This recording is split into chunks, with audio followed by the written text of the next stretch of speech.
नमस्कार, भारत एक्सप्रेस में आपका स्वागत है। मैं हूं आंचल मित्तल और आप देख रहे हैं हमारा खास शो सर्दी, स्मॉग, पॉल्यूशन।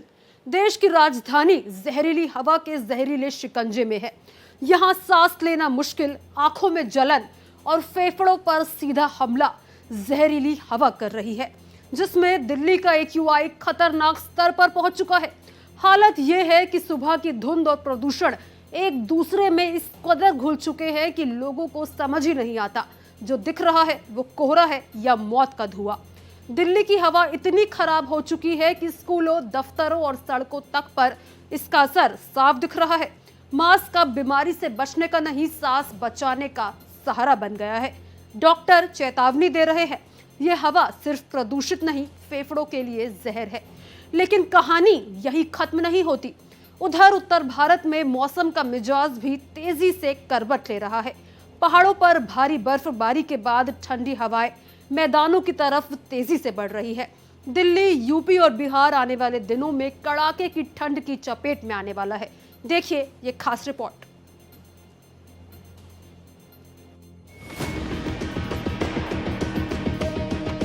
धुंध की चादर में लिपटा देश,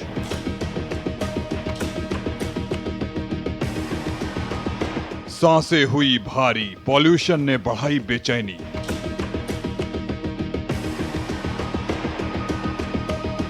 दिल्ली, यूपी, बिहार में ठंड का तांडव शुरू।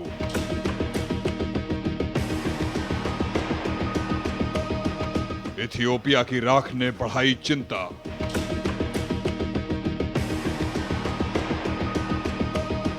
चक्रवाती तूफान से मौसम बिगड़ा।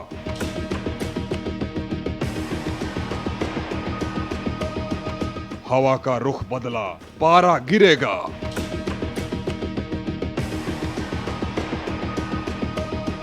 राख की मौजूदगी से स्मॉग और घना।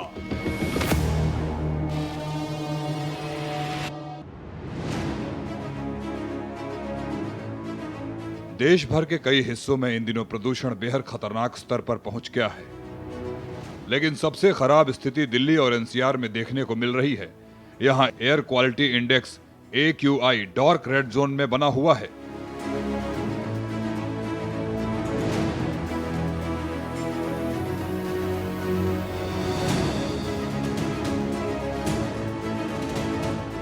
दिल्ली की हवा का प्रदूषण नया नहीं है, लेकिन इस बार हालात कहीं ज्यादा खराब हैं।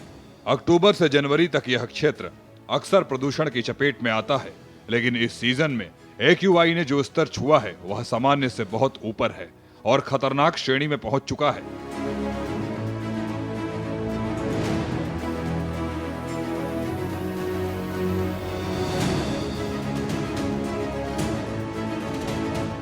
दुनिया के सबसे प्रदूषित राजधानियों की सूची में दिल्ली लगातार टॉप पर बनी हुई है।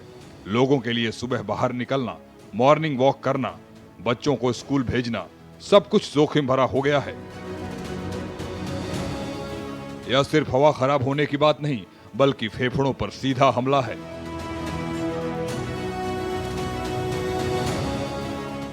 दिल्ली NCR के ज्यादातर शहरों में एयर क्वालिटी इंडेक्स 400 के पार पहुंच चुका है, जो गंभीर श्रेणी में आता है।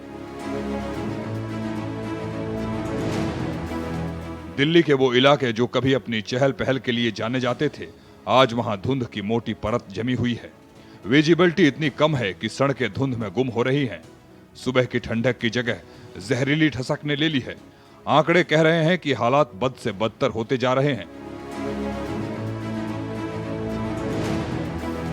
दिल्ली में बढ़ते प्रदूषण को देखते हुए पाबंदियां लगा दी गई हैं। एहतियातन वर्क फ्रॉम होम को मंजूरी दे दी गई है। दिल्ली और इसके आसपास के इलाकों में फैली जहरीली हवा साफ होने का नाम नहीं ले रही है।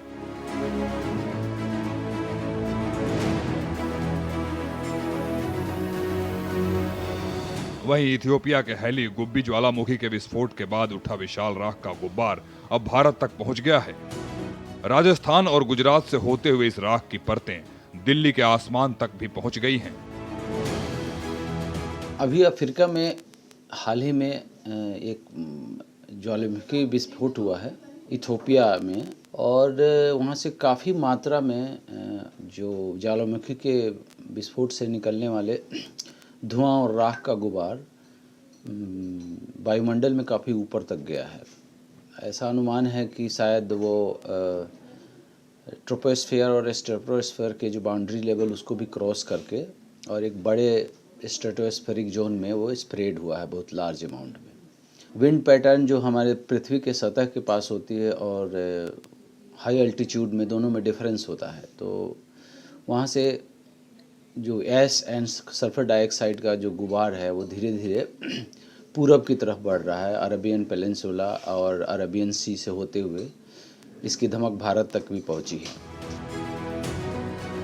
ज्वालामुखी की राख के उत्तर भारत में प्रवेश करते ही मौसम और विमानन क्षेत्रों में हाई अलर्ट जारी कर दिया गया है। आसमान में धुंधली चादर छाई है। वहीं दिल्ली में पहले से ही खतरनाक स्तर पर मौजूद प्रदूषण और ज्यादा भयावह हो गया है। इसे देखते हुए डीजीसीए ने सभी एयरलाइंस को सख्त निर्देश दिया है कि राख वाले एयर स्पेस से बचते हुए उड़ान प्लान तय करें। इथोपियन वॉल्केनिक ऐश को पूरी दुनिया में एक एविएशन अलर्ट के रूप में देखा जा रहा है।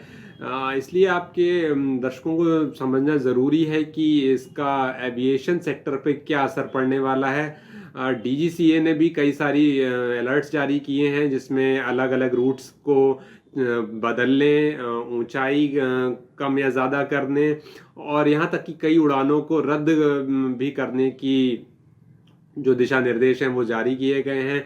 अमेरिका में न्यूयॉर्क, नेवार्क से आने वाली कुछ उड़ानें, दोहा से आने वाली कुछ उड़ानें, जिद्दा से आने वाली कुछ उड़ानें, दम्मम से आने वाली कई उड़ानों को रद्द किया गया है सुरक्षा कारणों को देखते हुए। इंडिगो और आकाशा एयरलाइंस के बाद एयर इंडिया ने भी अपनी कई उड़ानों को रद्द कर दिया है। ज्वालामुखी की राख का प्रभाव कम हो या ज्यादा, लेकिन हकीकत यह है कि दिल्ली की हवा पहले से ही गंभीर स्तर पर है। पूरा आसमान सफेद धुंध की चादर में ढका हुआ है।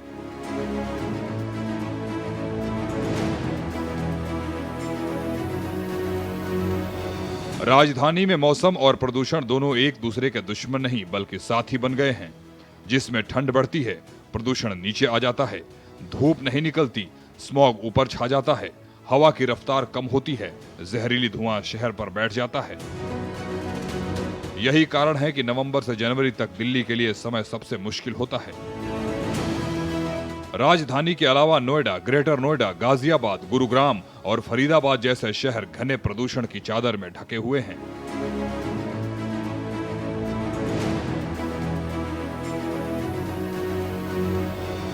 लगातार गिरती हवा की गुणवत्ता ने लोगों की चिंता बढ़ा दी है। अस्पतालों में सांस से जुड़ी समस्याओं के साथ पहुंचने वाले मरीजों की संख्या फिर बढ़ने लगे हैं।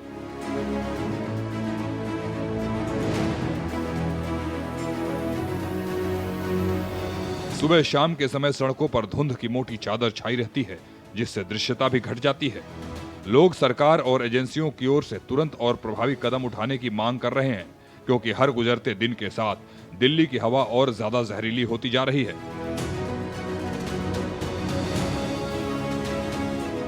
दिल्ली की जो आबोहवा की प्रॉब्लम चल रही है, जो कि खतरनाक हो गई है, हम सबको एक बात समझनी है कि ये खतरनाक हम सब के लिए है। लेकिन जो बहुत छोटे बच्चे हैं और हमारे जो सीनियर सिटीजन्स हैं, उनके लिए इसका खतरा और भी ज्यादा है। अब इसके बारे में हम बात करें, क्यों खतरा ज्यादा है। जो हमारे सीनियर पॉपुलेशन है, अक्सर देखा गया है कि उनको हाई ब्लड प्रेशर है, उनको डायबिटीज होता है, उनके लंग्स ऑलरेडी फ्रेजाइल है, उनमें से कई लोगों को हार्ट की डिजीज होगी। अब इसके ऊपर से अगर ये जो हमारी एयर पोल्यूशन है और जो AQI है 300, 400, 500 और कई बार इससे भी ऊपर, इसका जो प्रभाव है हमारे ये सीनियर पेशेंट्स के लिए बहुत खतरनाक है। कई जगहों की हवा अब सिर्फ खराब नहीं, जानलेवा हो चुकी है। डॉक्टर्स के मुताबिक इस समय सबसे ज्यादा जो शिकायतें मिल रही हैं, वे हैं लगातार खांसी, गले में जलन, सर्दी जुकाम, छाती में भारीपन या जकड़न, गाढ़ा कफ बनना। वही जिन लोगों को पहले से ही दमा, ब्रोंकाइटिस या फेफड़ों की समस्याएं थी, उनके लक्षण और खराब हो रहे हैं। लेकिन इसमें और भी चौंकाने वाली बात यह है कि पूरी तरह स्वस्थ लोग भी पहली बार अस्थमा जैसी परेशानी महसूस कर रहे हैं।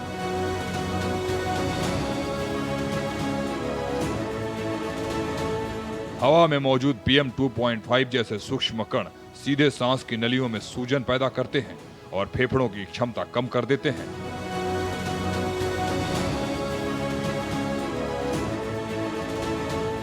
प्रदूषण का असर सिर्फ फेफड़ों तक सीमित नहीं रहा, यह दिल की सेहत को भी गंभीर रूप से प्रभावित कर रहा है। दिल्ली की हवा सिर्फ धूल और धुएं का मिश्रण नहीं है, बल्कि कई खतरनाक कणों और जहरीली गैसों का ऐसा मेल है जो हमारी हर सांस को प्रभावित करता है। मीडिया से लेकर सोशल मीडिया तक एक सवाल और भी लोग उठा रहे हैं कि क्या दिल्ली पे इसका क्या असर पड़ेगा, क्योंकि दिल्ली में AQI की जो फिलहाल स्थिति है वो टॉक ऑफ द टाउन है। तो ये समझना भी बहुत रोचक और महत्वपूर्ण है कि दिल्ली के AQI पे या ओवरऑल एनवायरनमेंट पे इसका क्या असर पड़ सकता है, क्योंकि फिलहाल ये तकरीबन 25 से 45 हज़ार की फीट की ऊंचाई पर है इसका प्रभाव। तो दिल्ली के ओवरऑल एनवायरनमेंट पे इसका कोई असर पड़ने की संभावना बहुत कम है, या लगभग कह सकते हैं कि ना के बराबर है। उसका एक कारण ये भी है कि दिल्ली की जो हवा है वो अधिकतम 2 किलोमीटर की रेंज में मापी जाती रही है। तो इसका प्रभाव या तो बहुत ही ना के बराबर होगा या फिर बहुत ही शॉर्ट टर्म होगा। PM 2.5, PM 10, NO2, SO2 और ओजोन, ये सभी तत्व मिलकर हवा को इतना प्रदूषित बना देते हैं, लगातार संपर्क में रहने पर शरीर पर गंभीर असर पड़ सकता है। दिल्ली का प्रदूषण अब राष्ट्रीय आपातकाल बन चुका है। डॉक्टरों की चेतावनी साफ है, अगर अभी नहीं चेते तो बहुत देर हो जाएगी। सबको मिलकर लंबे समय के उपाय करने होंगे ताकि आने वाली पीढ़ी साफ हवा में सांस ले सके।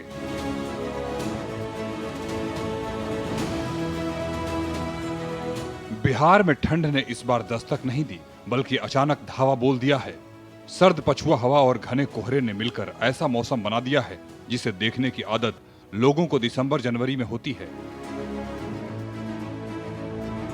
जिसमें कैमूर का तापमान 10 डिग्री से नीचे फिसल गया है, जबकि कई जिलों में विजिबिलिटी बेहद कम हो गई है।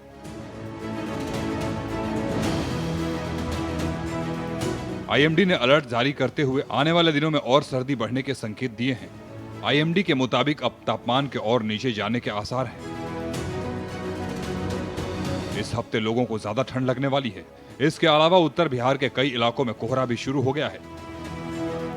बिहार मौसम सेवा केंद्र ने बिहार में 10 जिलों में हल्के से मध्यम कोहरे का अलर्ट जारी किया है। इनमें कैमूर, सासाराम, सीतामढ़ी, अररिया, किशनगंज, सुपौल, औरंगाबाद, भागलपुर, पश्चिमी चंपारण और पूर्वी चंपारण शामिल हैं। देर रात और तड़के इन जिलों में विजिबिलिटी काफी कम रह सकती है। पटना स्थित मौसम विज्ञान केंद्र का कहना है कि बिहार के ज्यादातर जिलों में रात का तापमान 2 से 4 डिग्री तक कम हो सकता है। वहीं हिमाचल प्रदेश की बात करें तो मनाली में ठंड और बर्फबारी जारी है, तापमान 2 डिग्री तक गिर सकता है। IMD के मुताबिक अधिकतम तापमान 16 डिग्री सेल्सियस और न्यूनतम तापमान 2 डिग्री सेल्सियस तक रह सकता है। मौसम विशेषज्ञों का मानना है कि हिमालय में बर्फबारी बढ़ने और साइबेरियन हवाओं के सक्रिय होने का सीधा असर बिहार पर पड़ सकता है। यही वजह है कि ठंड इस बार समय से पहले बढ़ गई है और इसका असर दिसंबर से पहले ही दिखने लगा है।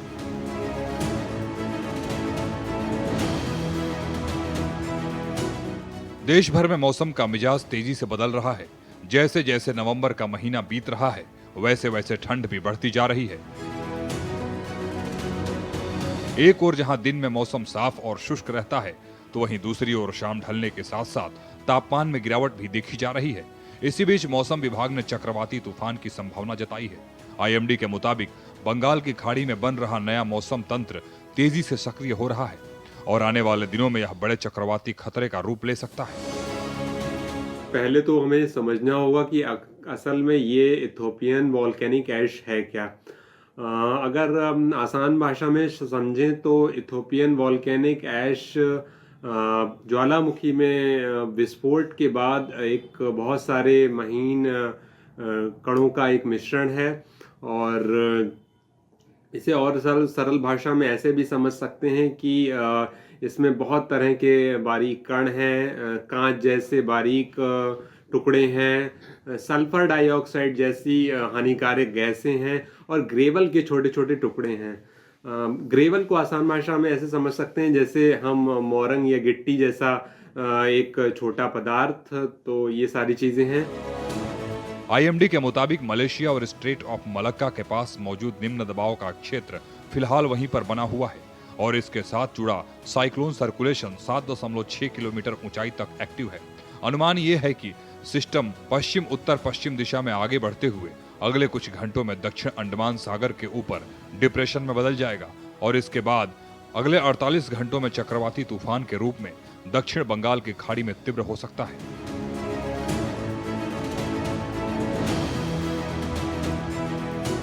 अगले 5 दिनों में भारी बारिश। साइक्लोनिक सिस्टम के प्रभाव में तमिलनाडु, केरल, लक्षद्वीप और तटीय आंध्र प्रदेश में अगले 5 दिनों में भारी बारिश का दौर शुरू होने वाला है। तमिलनाडु में 25 से 27 नवंबर तक भारी बारिश और 28, 29, 30 नवंबर को बहुत भारी बारिश की चेतावनी जारी की गई है। केरल और माहे में 26 नवंबर तक भारी बारिश की संभावना है। आंध्र प्रदेश और यनम में 29 और 30 नवंबर को भारी बारिश की संभावना जताई गई है।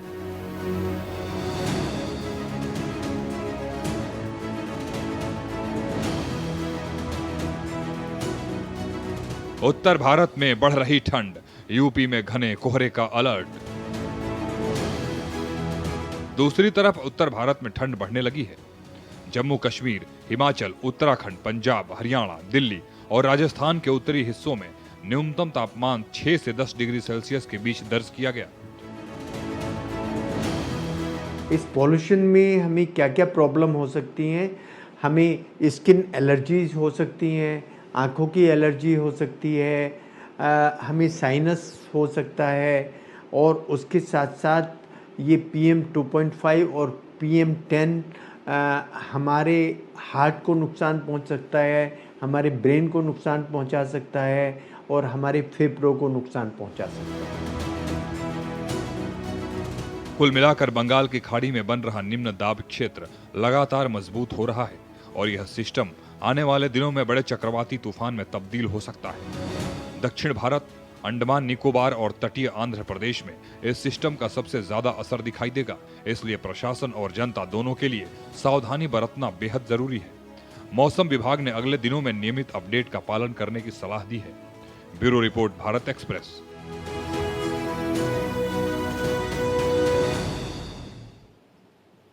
सर्दी, स्मॉग, पॉल्यूशन में फिलहाल इतना ही। देश और दुनिया से जुड़ी तमाम खबरों के लिए देखते रहिए भारत एक्सप्रेस।